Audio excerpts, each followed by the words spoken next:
పిల్లల విషయం చూసుకుంటే మ్యారేజ్ అయినా కొన్ని ఇయర్స్ తర్వాత పిల్లలు కలగకపోతే మోస్ట్లీ ఉమెన్ని బ్లేమ్ చేసేవాళ్ళు.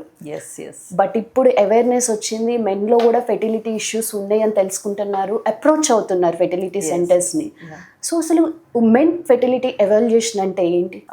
ముందు ఎట్లా అంటే ఎవ్రీబడి థాట్ దట్ ఇప్పుడు అమ్మాయి గర్భంలోనే ప్రెగ్నెన్సీ వస్తుంది కదా, ఒక పిల్లలు అవ్వలేదంటే అమ్మాయిలోనే ప్రాబ్లం ఉందని. అవును. But today we have understood science కదా, వీ నో దట్ ఒక బేబీ రావాలంటే ఒక 50% కాంట్రిబ్యూషన్ అమ్మాయి సైడ్ నుంచి ఉంటుంది, 50% హస్బెండ్ సైడ్ నుంచి. ఇది నేను ఇప్పుడు గెమిట్ పైన ఎగ్ అండ్ స్పర్మ్ గురించి మాట్లాడితే. బట్ ఎస్, ఫైనలీ ఆ ఎంబ్రో యూట్రస్లోనే పెరగాలి. So that part 9 months pregnancy and delivery is in the hands of the women. So ఇప్పుడు మేము చూసుకుంటే why the fertility problems are happening mainly because చాలా వరకు వాళ్ళు ఇప్పుడు డిలే చేస్తున్నారు. అండ్ మెన్లోనూ ఇప్పుడు చాలా లేట్ వస్తుంది. So before at least men were trying to get married before 30. చాలా వరకు వాళ్ళు లేట్ చేస్తున్నారు.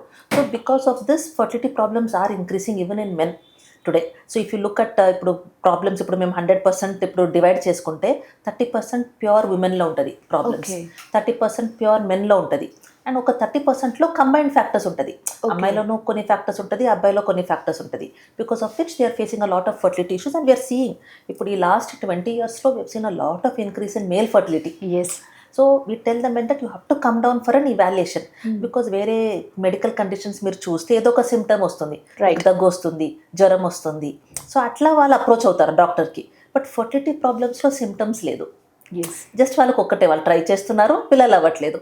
So then they start thinking problem ఎక్కడని. So unless they come for an evaluation, symptoms are not going to be there.